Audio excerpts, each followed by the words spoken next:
প্ৰাপ্তিয়ে জীৱনৰ শেষ কথা নহয়। প্ৰেম এক হৃদয়ৰ অনুভূতি। প্ৰেম মানেই প্ৰাপ্তি নহয়, সেইদৰে প্ৰাপ্তি মানেও প্ৰেম নহয়। আহকচোন আজি প্ৰকৃত প্ৰেমৰ অনুভৱবিলাক বিচাৰি চাওঁ লং ডিষ্টেন্স ৰিলেশ্যনশ্বিপৰ মাজেৰে। দূৰত্বই চুব নোৱাৰা এক ভালপোৱা। এই যে হাজাৰ মাইল দূৰত্বত থকা আপোনজনৰ ভাৱনাত মনটো ডুবি থাকে, অপেক্ষাৰ উজাগৰি নিশাবোৰ আৰু এজলুঙা হেঁপাহ লৈ ৰৈ থাকে তেওঁ অহালৈ, সেয়াই হয়তো ভালপোৱা। সদায় লগ পোৱা নহয়, কেতিয়াবা ভাগ্য নাইবা পৰিকল্পিতভাৱেই লগ পোৱা হয়। তথাপিও তেওঁৰ সান্নিধ্যত থকা প্ৰতিটো সময়ত জি উঠে। তেওঁক যে কেতিয়াও নিজৰ কৰিব নোৱাৰি, সেয়া বুজিও পৃথক কৰিব নোৱাৰি হৃদয়ৰ পৰা। দূৰৰ পৰাই ভালপোৱাবোৰে উপচাই পেলাব খোজে, নাইবা সপোনত লগ পোৱাৰ প্ৰতিশ্ৰুতি থাকে। তাত থাকে যেন সীমাহীন মৰম। তেওঁ কষ্টৰ সময়ত কাষত থাকিব নোৱাৰা দুখটোৱে কলিজাখন চেপি ধৰে। তথাপিও তেওঁ সাহস দিয়ে, মই সদায় তোমাৰ লগত আছো।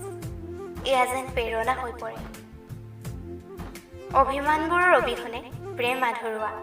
ঠিকেই, তেওঁ দিনটো খবৰ নাপালে, তেওঁ কাষত আন কাৰোবাক দেখিলে, নাইবা তেওঁ মৰম ভৰা খংবোৰত দেখোন অভিমান এসোঁতা বৈ আহে। ৰাতিপুৱা গুড মৰ্ণিঙৰ পৰা ফোনটো লগাই থৈ দুয়ো একেলগে এৰি দিয়া উশাহবোৰত যেন এক নতুন মৰম জাগি উঠে।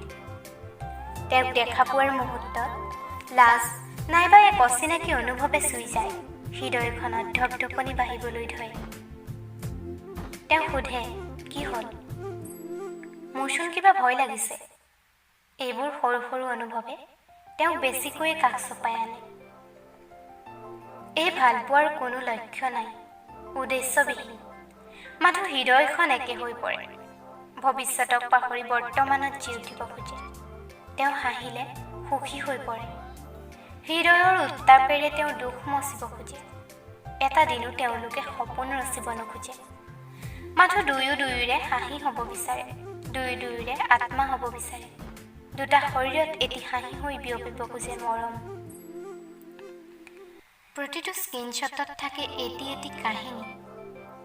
নিসংগতাৰ সময়বোৰত বিচাৰি চোৱা হয় সেই সোঁৱৰণি। তেওঁক লগ পাবলৈ ৰৈ থকা সময়বোৰ দীঘলীয়া হৈ পৰে, কিন্তু লগ পোৱাৰ সময়খিনি পলকতে শেষ হৈ যায়। তেওঁ উভতি যোৱাৰ বাটত উচুকনি নিগৰি উঠে। তেওঁ নেদেখাকৈয়ে হাঁহি এটিয়ে লুকুৱাই তেওঁক বিদায় জনোৱা হয়। এয়া জানো ভালপোৱা নহয়? দূৰত্বই চুব নোৱাৰা এক ভালপোৱা। নিজৰ কৰিব নোৱাৰি বুলি জানিও হৃদয়ৰ সমস্ত আৱেগ ঢালি সপোনৰ সৈতে খেলা কৰা এক অনামী অনুভৱ, হয়তো প্ৰেম, নিস্বাৰ্থ প্ৰেম।